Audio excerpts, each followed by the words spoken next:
Niliwaambia umaskini ni kitu mbaya sana. Mkasema nimewaita maskini. Mumeona? Si mmejionea? Mtu akiambiwa hi, anaona ameshafika Ulaya.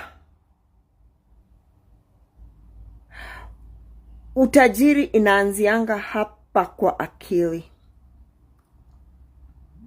Ukiangalia kila kitu kwa maisha yako bila kufikiria, hapa ndio utafika. Kila mtu kwa barabara, hi, hi. Alafu ukifika unapewa glasi ya maji. Alafu mnataka kuniambia hiyo si umaskini ya akili?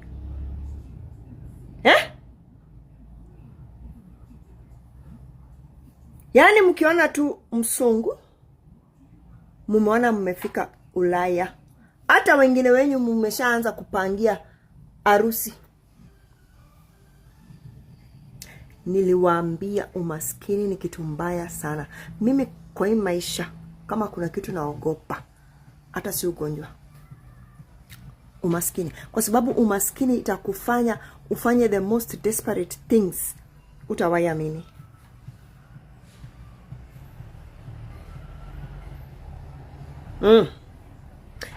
Na sasa mumejionea na macho yenyu hivi.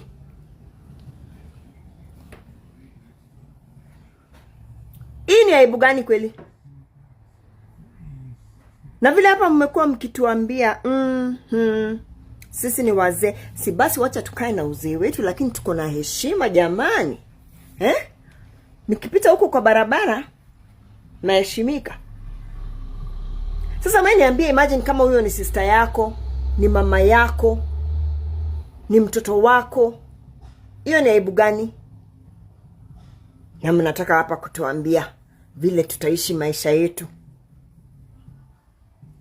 Hivyo ndio mnaishingi? Mkiambiwa tu hi, hi, you look nice, mmeshakimbia. Inafaa mjiangalie sana. Mjiangalie sana. Na mtu ajidhamini. Self-respect is very important. Now look at those innocent people. Who fell into the hands of these